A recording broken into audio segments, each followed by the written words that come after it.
안녕하세요. 설계사 여러분, 세무세법으로 보험을 풀어주는 MC 사업단장 성훈식입니다. 요즘 필드 나가서 자산가 대표님들 만나기 참 힘드시죠? 겨우 약속 잡고 마주 앉아도 나 부동산 많아서 나중에 자식들 먹고 사는데 문제 없다라며 든든해 하시는 대표님들 보면 속으로 참 답답할 때가 많으실 겁니다. 부동산이 많을수록 나중에 자녀들이 겪을 상속세 폭탄이 얼마나 무서운지 정작 본인은 잘 모르시거든요. 오늘 이 강의를 통해서 부동산 자산객에 종신보험을 제한할 대한민국 최고의 필살기 화법 지금 공개합니다. 자, 고객님들을 만나면 먼저 콕 집어서 이야기를 시작해야 합니다. 고객님에게 이렇게 말씀해 보세요.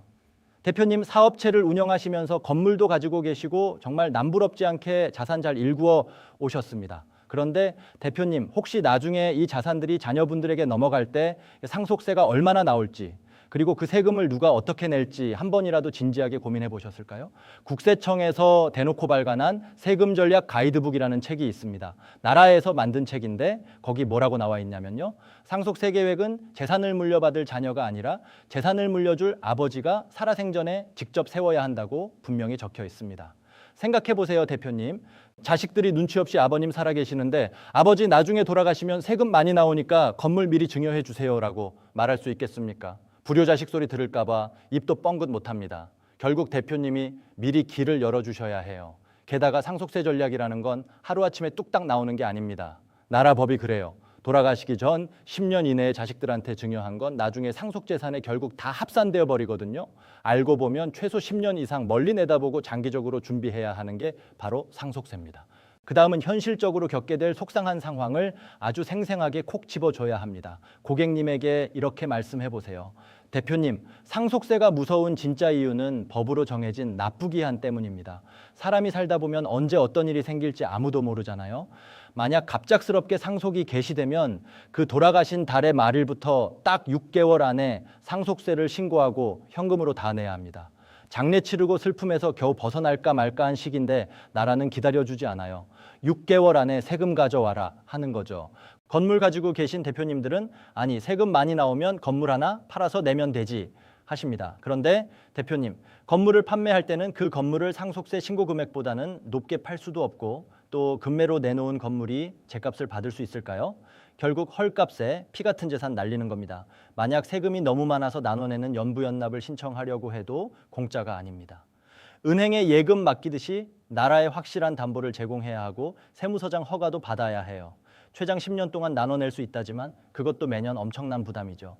그럼 건물로 대신 세금을 내는 물납을 하겠다고 하시는 분도 계세요. 하지만 물납도 조건이 엄청 까다롭습니다.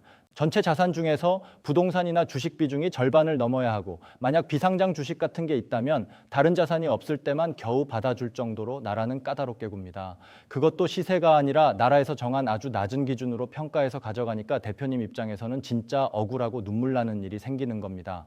실제 숫자를 보여주면서 금액의 크기를 체감시켜주면 고객님들의 표정이 완전히 달라집니다. 고객님에게 이렇게 말씀해 보세요. 대표님, 제가 이해를 돕기 위해 실제 세금 계산서를 하나 보여드릴게요. 만약 대표님이 가지고 계신 자그마한 꼬마 빌딩 2채를 지금 가치로 평가했더니 한 50억 원 정도가 나왔다고 가정해 보겠습니다. 현금은 거의 없고 부동산만 50억 원인 상황이에요. 그런데 만약 어머니는 예전에 먼저 돌아가셨거나 해서 배우자 공제를 못 받고 자녀분들만 재산을 물려받게 되면 나라에서 빼주는 일괄공제 5억 원 빼고는 고스란히 다 세금 기준이 됩니다. 과세 표준이 무려 45억 원이 잡히는 거죠. 우리나라 상속세율 알고 계시죠? 30억 원만 넘어가면 무조건 최고 세율인 50%가 적용됩니다. 절반을 가져가는 거예요. 그렇게 계산해보면 50억 원짜리 자산을 상속해 줄 때 나오는 상속세가 자그마치 17억 원에 달합니다. 대표님, 자녀분들이 통장에 현금 17억 원을 쥐고 있습니까? 부동산밖에 없는데 6개월 안에 17억 원이라는 거금을 현금으로 만들어 오라고 하면 자식들은 결국 아버지가 평생 피땀 흘려 일군 건물을 강제로 매각하거나 빚을 지고 신용불량자가 될 위기에 처하게 됩니다. 재산을 물려주는 게 아니라 짐을 물려주는 꼴이 되는 거예요.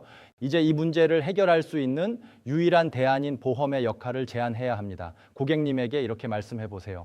그래서 대표님, 결국 상속세는 미리 현금을 준비해 두는 게 정답입니다. 그 현금을 가장 완벽하게 만드는 비상금 통장이 바로 종신보험입니다.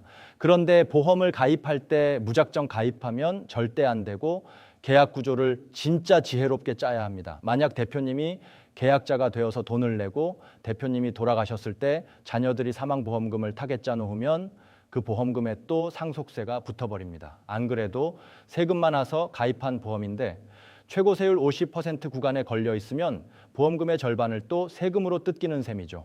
이러면 가성비가 너무 떨어집니다. 절대 이렇게 하시면 안 되고요. 계약자를 자녀분으로 지정하고 수익자도 자녀분으로 해야 합니다. 피보험자, 즉 보장의 대상만 대표님으로 지정하는 거죠. 자녀가 스스로 돈을 내고 아버지가 돌아가셨을 때 보험금을 타는 구조로 만들면 이 사망보험금은 상속재산에 합산되지 않고 100% 온전하게 자녀의 자산이 됩니다. 상속세가 단 한 푼도 안 붙는다는 뜻이에요. 아버지가 돌아가시자마자 원금보다 훨씬 큰 수억, 수십억 원의 현금이 6개월 안에 자녀 통장으로 바로 꽂히는 겁니다. 자식들은 그 돈으로 상속세를 깔끔하게 내고 대표님이 물려주신 소중한 건물을 온전하게 지켜낼 수 있는 거죠.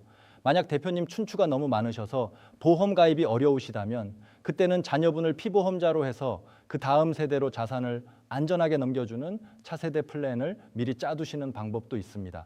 자, 설계사 여러분, 오늘 내용을 관통하는 한 문장 필살기는 이것입니다.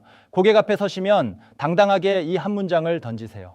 대표님, 부동산만 있는 자산계계 종신보험은 세금을 대신 내주는 가장 확실한 현금 인출기이자 물려주신 건물을 지켜내는 든든한 방패입니다. 세무와 세법을 어렵게 강의하듯 풀지 마시고 자식에게 짐이 아닌 축복을 물려주고 싶은 부모의 마음을 터치해 주시면 계약은 자연스럽게 따라올 수밖에 없습니다. 세무세법을 통해 보험을 배우고 싶으신 분들, IMC, 사업단에서 보험 영업의 기초부터 탄탄하게 배우고 싶으신 설계사님들은 아래 본문 채널로 연락주세요. 늘 여러분의 든든한 파트너가 되겠습니다. 감사합니다.